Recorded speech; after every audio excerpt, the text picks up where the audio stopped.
Assalamualaikum warahmatullahi wabarakatuh.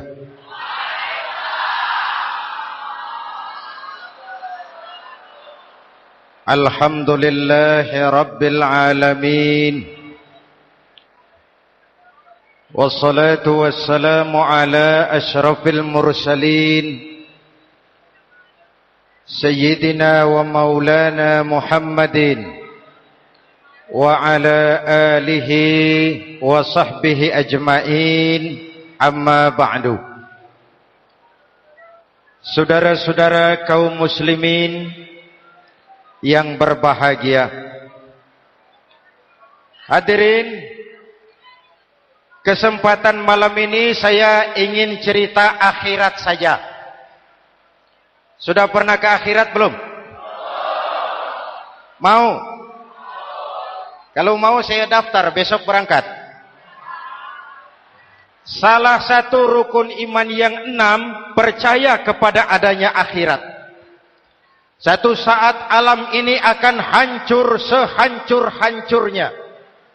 Bumi, gempa, gunung, meletus, air laut tumpah ke darat.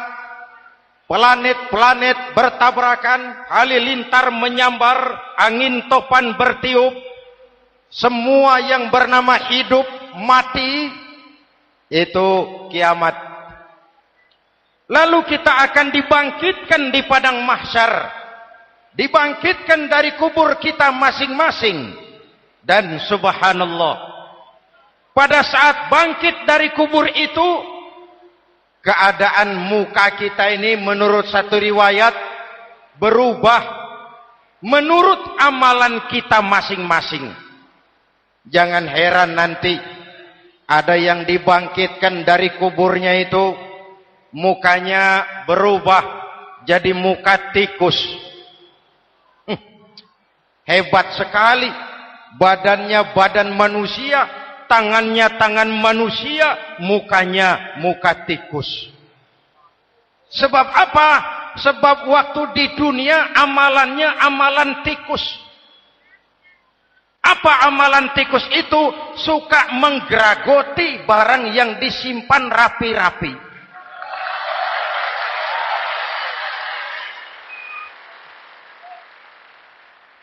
Itu nanti koruptor-koruptor yang menggeragoti uang rakyat, itu nanti bangkit mukanya muka tikus. Na'udzu. Saudara lihat, oh ini yang geragoti uang rakyat, mukanya muka tikus.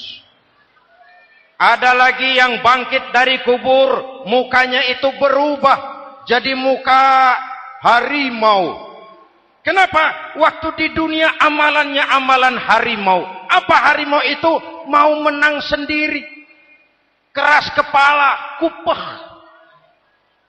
Di mana ada hutan, rajanya pasti harimau. Padahal hutan belum pernah bikin pemilihan umum. Betul? Tapi harimau tidak peduli ada pemilihan umum atau tidak, saya raja hutan. Setelah naik jadi raja di hutan, harimau bukan melindungi rakyatnya, malah makanin rakyatnya.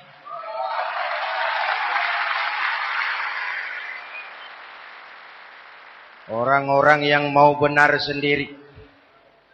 Ada lagi yang bangkit dari kubur gagah, mukanya muka ketek. Sebab apa? Waktu di dunia amalannya amalan ketek.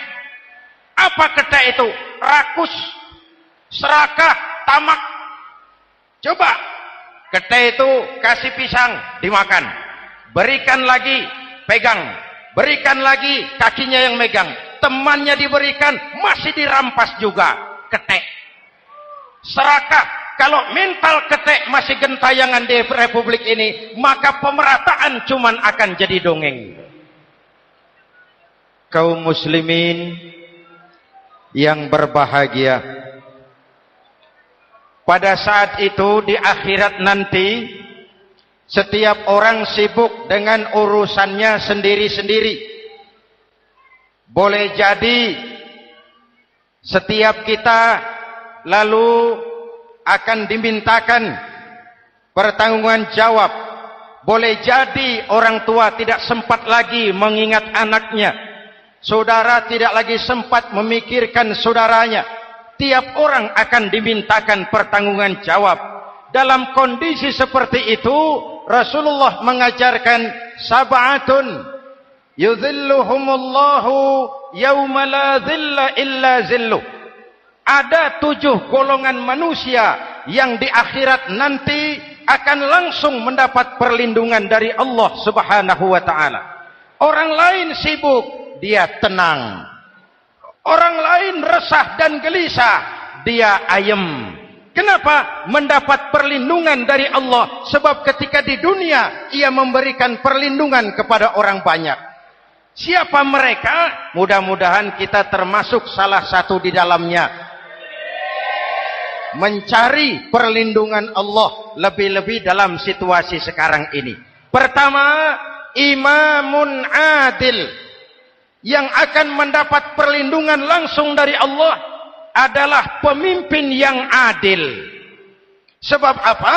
Pemimpin yang adil melindungi banyak rakyat, maka pantas di akhirat dilindungi oleh Allah Subhanahu.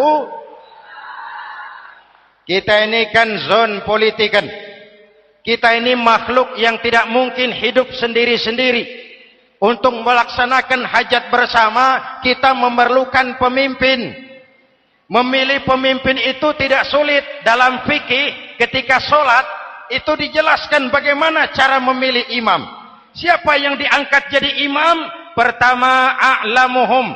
Orang yang paling alim di kampungmu siapa? Angkat jadi imam. Yang paling alim, paling menguasai persoalan, sehingga bisa membawa bangsa keluar dari kesulitan. Pemimpin yang bisa menyelesaikan masalah, bukan yang menimbulkan masalah.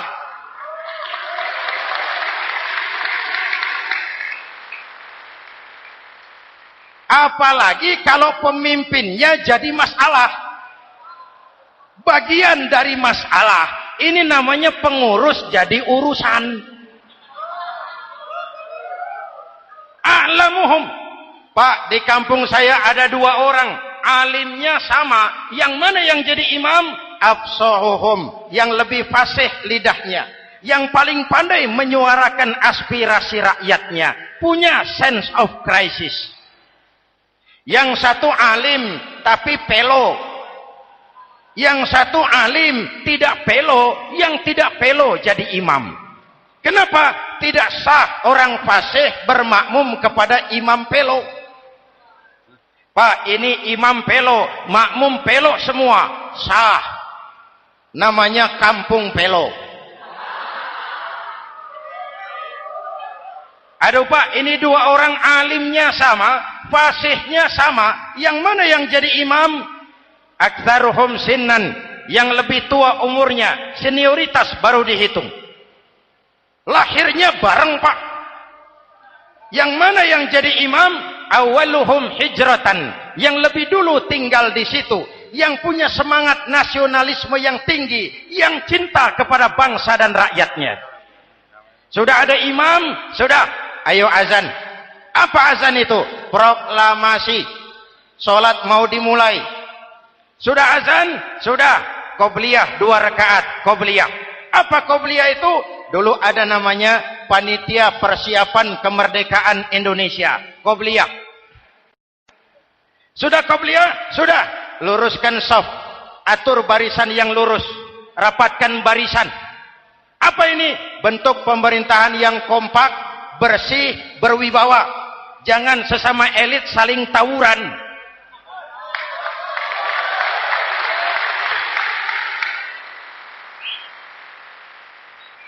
Luruskan shaf. Lalu shaf yang terdepan hendaknya diisi orang yang sedikit alim. Tidak perlu alim betul, sedikit alim. Maksudnya apa? Kalau imam keliru dia bisa tegur. Kalau imam salah dia bisa tegur. Kalau imam batal dia bisa gantikan. Ini wakil-wakil makmum. DPR, DPRD. wakil-wakil makmum. Sudah. Ayo imam, pimpin sholat. Sepakati dulu, kita mau sholat apa? Rakaatnya berapa? Surah yang mau dibaca apa? Pakai sujud tilawah apa tidak? Supaya makmum tidak kaget-kagetan. Rakyat harus dikasih tahu pemimpinnya mau kemana. Visinya apa? Supaya makmum ikutnya ikhlas. Jelas? Hadirin yang saya hormati, kita memerlukan pemimpin yang adil, yang menaungi rakyatnya, sehingga dengan demikian nanti mereka akan dinaungi langsung oleh Allah Subhanahu. Mudah-mudahan Allah memberikan kepada kita rakyat dan bangsa Indonesia ini pemimpin yang adil. Saya yakin perjalanan waktu akan mengantarkan kita di mana orang-orang akan terbuka topengnya, sehingga akan jelas mana pembela rakyat, mana penyengsara rakyat.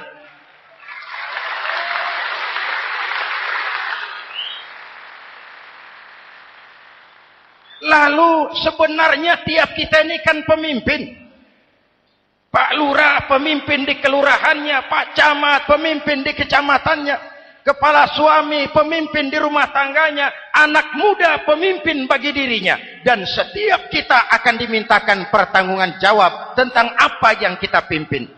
Marilah setiap kita berusaha menjadi pemimpin yang adil. Satu.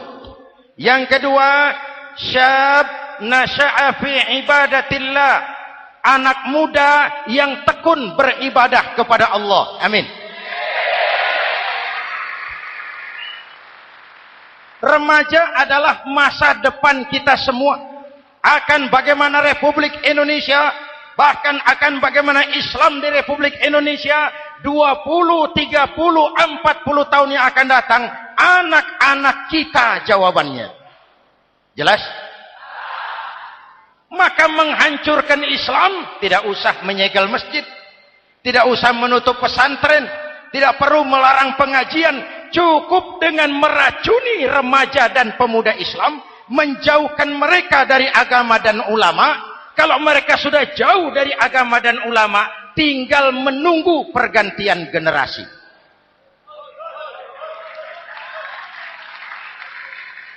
Maaf, kalau yang sudah 60 tahun ke atas, itu saya anggap angkatan selamat. Generasi tanda seru.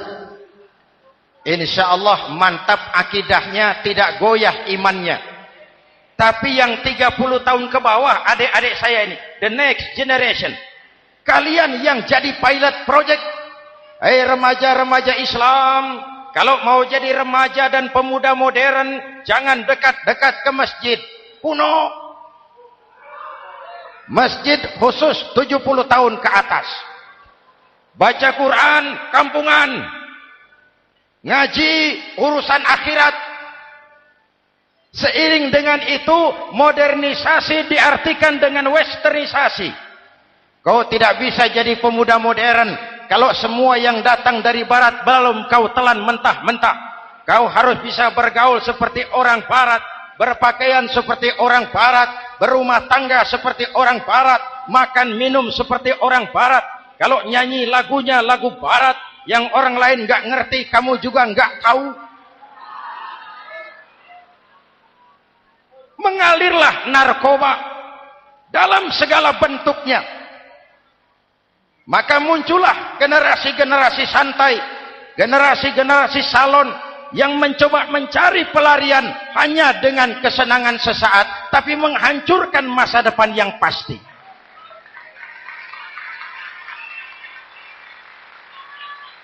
Maka mengalirlah free love, free sex, Samenleben, hidup bersama di luar nikah alias kumpul. Ya sama saja, kumpul kebo, kumpul embek itu sama. Hadirin yang saya hormati, kalau sudah hancur tinggal menunggu pergantian generasi. Oleh karena itu, adik-adik saya, para remaja, para pemuda, kalian harapan kami semua. Di pundak kalian Kami pertaruhkan hari depan bangsa dan negara ini. Hidup cuma putaran menunggu giliran. Ada saat datang, ada waktu pergi. Ada hari lahir, ada saat kembali. Ada hari dilantik, ada saat untuk menyerahkan jabatan. Hidup cuma sekadar menunggu giliran. Karena itu kepada kalian saya ingatkan satu ucapan orang bijak. Hai anak muda, berpikirlah kau di waktu pagi. Bekerjalah di waktu siang. Makanlah di waktu sore. Dan tidurlah di waktu malam. Berpikir di waktu pagi. Belajar mumpung masih muda. Bekerjalah di waktu siang. Amalkan ilmu itu setelah dewasa. Makanlah di waktu sore. Hari tua tinggal menikmati hasilnya. Tidurlah di waktu malam. Matilah dengan tenang. Kalau pagi kau tidak berpikir, nanti siang kau tidak akan bisa bekerja. Kalau siang tidak kerja, nanti sore mau makan apa? Kalau sore tidak makan, alamat malam enggak bisa tidur.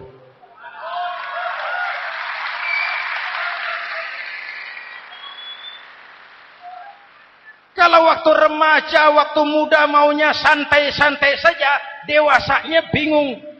Kalau dewasanya bingung, hari tua terlunta-lunta. Kalau hari tua terlunta-lunta, matinya menteleng. Maka lebih baik makan singkong betulan daripada makan roti mimpi. Ayo, makan singkong betulan, makan roti mimpi, lebih bagus mana? Lebih bagus makan roti betulan. Kalau perlu, lebih baik sekolah sambil dagang koran, sekolah sambil parkir mobil, sekolah sambil semir sepatu, daripada petatang peteteng tanpa prospek hari depan yang ada artinya.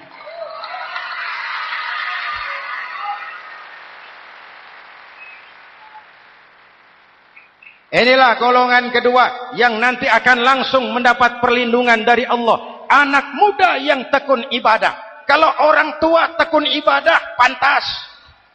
Orang tua rajin ibadah, tidak istimewa. Masya Allah Pak, itu orang tahajudnya hebat, wirid yasinnya mantap, puasanya luar biasa, zikirnya mantap.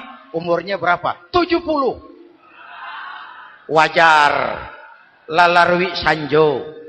Sudah larut senja. Kalau 70 masih jadi preman, kapan taubatnya? Tapi kalau ada anak muda, darahnya masih mengalir dengan panas, keinginannya masih sejuta khayal, dia bisa salurkan di jalan Allah, itu amat disukai Allah, dan itu akan mendapat perlindungan langsung dari Allah Subhanahu. Hadirin kaum muslimin di seluruh tanah air yang saya cintai. Sekarang kita sampai kepada golongan ketiga. Yang nanti dinaungi Allah itu siapa? Rajulun qalbuhu mu'allakun bil masajid. Seseorang yang hatinya selalu terpaut kepada masjid.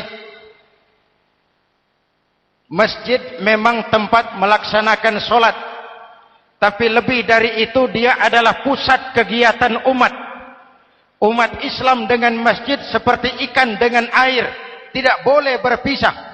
Sehingga ada hadis qudsi mengajarkan, inna buyuti fil ardil masajid wa inna zuwari fiha ummaruha.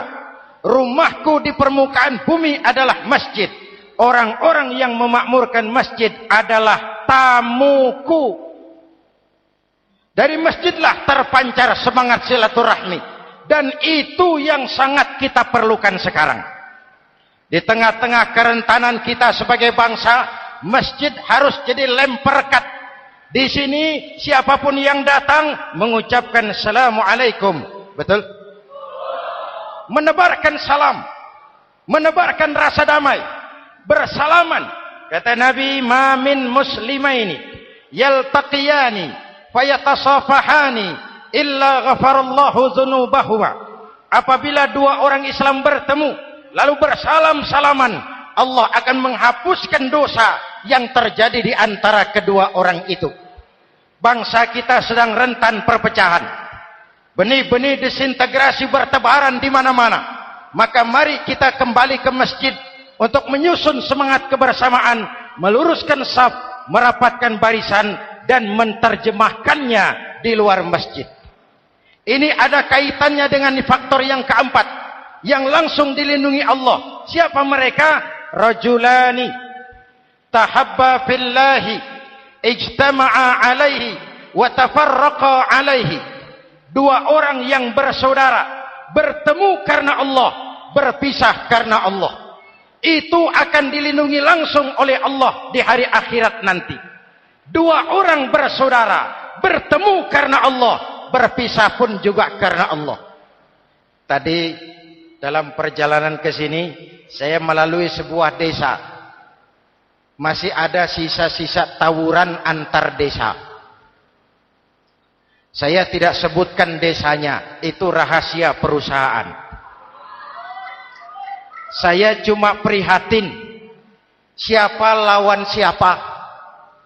Siapa yang kita bakar rumahnya? Siapa yang kita sambiti dengan batu? Siapa yang kita rugikan? Padahal urusannya kadang-kadang sepele. Di satu desa misalnya, cuma urusan kaset jadi tawuran antar desa. Ini kan hal yang sangat sepele.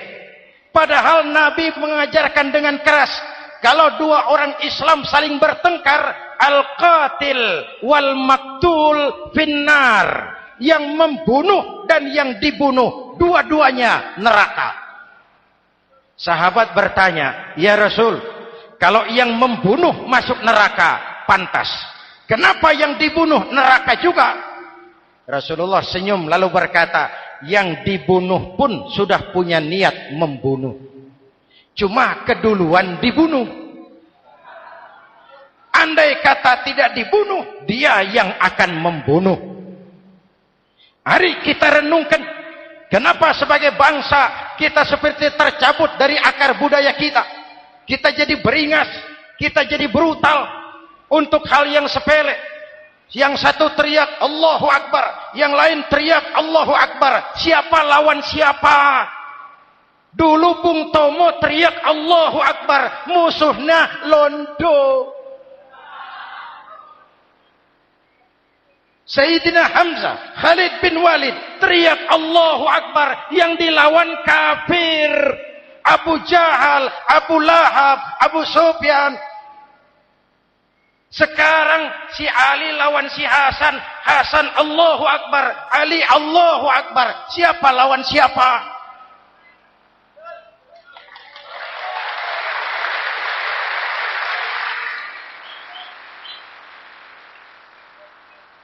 Kenapa kita jadi begitu mudah menggunakan nama Tuhan untuk melampiaskan ambisi pribadi?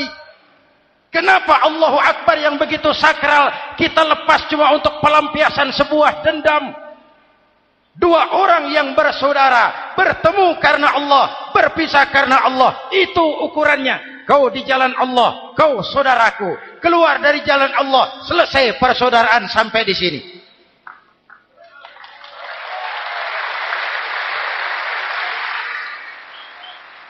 Hadirin, lewat mimbar ini saya kembali menekankan, mari kita pelihara kerukunan.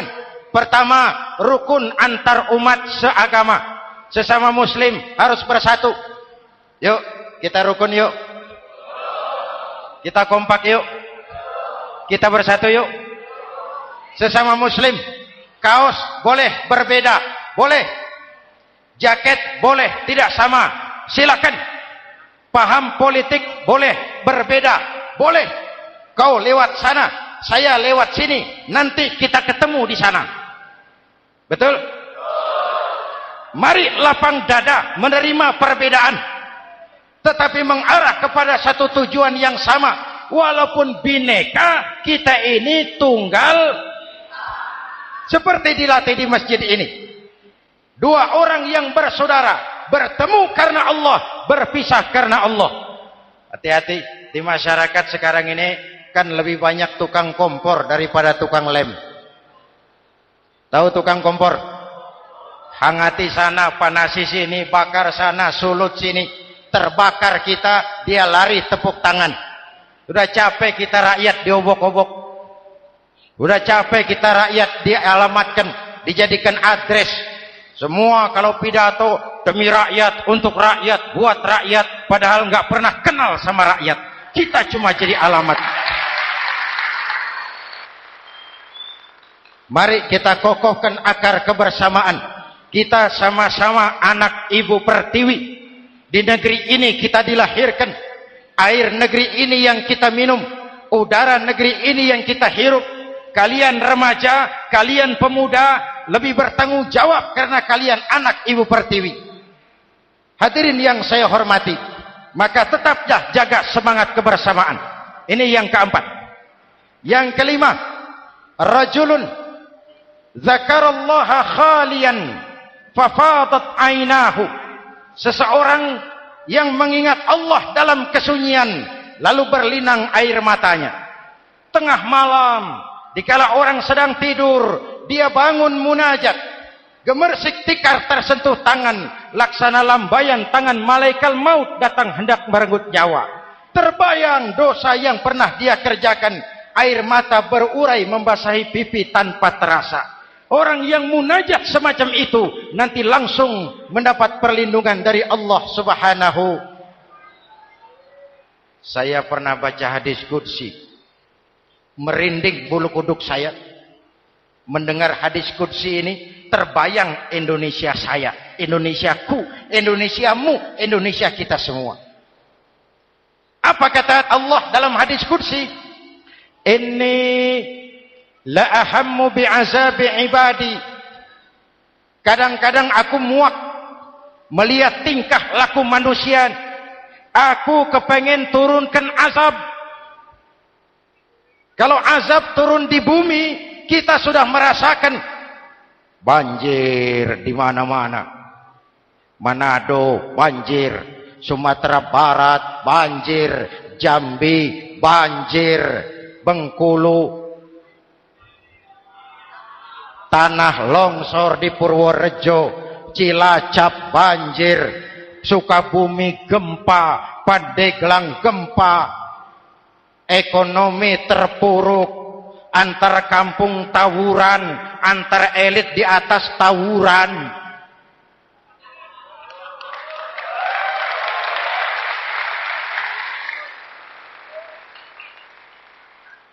Hutang numpuk. 40% APBN kita ini sekarang cuma untuk bayar hutang. Itu pun dengan asumsi dolar 7.000, 9.000, artinya sekitar 50% APBN kita untuk bayar hutang. Untungnya sekarang ini yang agak menolong, harga minyak membaik di pasaran internasional. Hadirin yang saya hormati, ini lagi ngomong apa saya sih? Aku pengen turunkan azab, tetapi kata Allah, ketika aku melihat orang-orang tua yang sujud di keheningan malam, bayi-bayi tanpa dosa masih menyusu, binatang ternak melata mencari makan, murkaku surut, azab aku tarik kembali. Ayo renungkan hadis ini. Allah mau marah nggak jadi, azab ditarik, kesulitan diangkat, pertolongan datang, ada yang meredam murka Allah. Allah mau marah nggak jadi. Kenapa? Orang-orang tua yang tengah malam sujud sambil berlinang air mata, itu yang meredam murka Allah. Yang ikhlas menangis kepada Allah, bukan menangis berdasarkan pesanan. Ini kan sekarang apa yang nggak bisa dipesan? Istighosah pesanan, demo pesanan, 10.000 berangkat. Ngerti apa enggak urusan soal lain.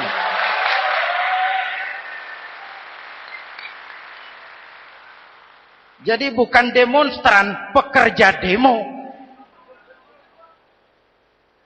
Orang tua yang ikhlas nangis kepada Allah di keheningan malam, kita hutang jasa kepada orang-orang tua yang ikhlas seperti itu. Itu yang menjaga keselamatan bangsa. Allah mau murka enggak jadi sepanjang masih banyak orang-orang tua yang sujud di tengah malam. Amin. Yang kedua, bayi tanpa dosa masih menyusu. Tanpa dosa. Binatang melata mencari makan. Sekarang bagaimana kesulitan, enggak mau panjang. Mengamalkan hadisnya terbalik. Yang disuruh itu orang tua tengah malam sujud, bayi tanpa dosa nyusu. Sekarang ini orang tua tengah malam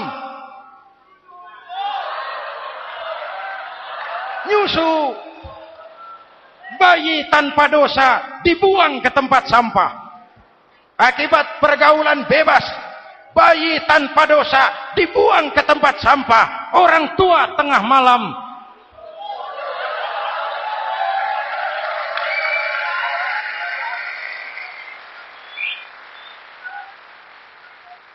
hadirin. Yang keenam, rajulun da'athum ra'atun zatu mansibin wa jamalin ila nafsiha faqala inni akhafu Allah rabbal alamin. Orang yang bermoral dibujuk rayu oleh perempuan cantik, lalu dia berkata, maaf, saya takut kepada Allah. Orang bermoral yang merasakan kehadiran Allah dekat dalam hidup. Umpama waktu puasa, saudara sholat zuhur. Sebelum sholat, saudara berwudu. Ketika berkemur, saudara korupsi. Sedikit airnya saudara minum. Jangankan polisi, teman wudu sebelah pun tidak tahu kalau waktu berkemur saudara korupsi. Kenapa kita tidak mau melakukan? Ada rasa malu kepada Allah. Ini yang perlu kita tumbuh kembangkan, rasa malu kepada Allah Subhanahu wa taala. Yang ketujuh, rajulun tasaddaqa bi shadaqatin fa akhfaha. Orang yang bersedekah lalu disembunyikan sehingga tangan kiri tidak tahu apa yang diberikan oleh tangan kanan. Orang yang punya kepedulian tinggi tetapi ikhlas menolong yatim, membantu sesama dalam rangka menegakkan masyarakat yang adil dan makmur. Mari kita mohon kepada Allah, semoga kita semua senantiasa dalam perlindungannya di dunia ini dan lebih-lebih di akhirat nanti. Al-Fatihah. A'udzubillahi Siratal ladzina an'amta 'alaihim ghairil maghdubi 'alaihim waladdallin. Amin. Bismillahirrahmanirrahim. Alhamdulillahi rabbil alamin. Allahumma salli ala Muhammad wa ala alihi wa sahbihi ajma'in. Rabbana taqabbal minna salatana wa siyamana wa qiyamana wa takhashu'ana wa ta'abbudana wa tammim taqsirana ya arhamar rahimin. Allahumma ja'alna minas su'ada'il maqbulin wa la taj'alna minal ashqiya'il mardudin. Rabbana zalamna anfusana wa illam taghfir lana wa tarhamna lanakunanna minal khasirin. Afdalu ma qultuhu ana wan nabiyuna min qabli la ilaha illallah.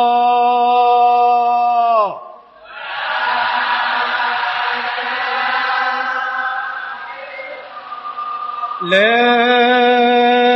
ilaha illallah.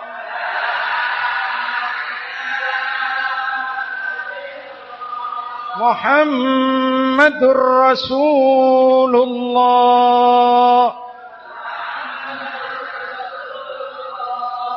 Kalimatu haqqin 'alaiha nahya wa 'alaiha namut wa 'alaiha numasyu insyaallah minal aminin wa akhiru da'wana alhamdulillahi rabbil alamin. Assalamualaikum warahmatullahi wabarakatuh.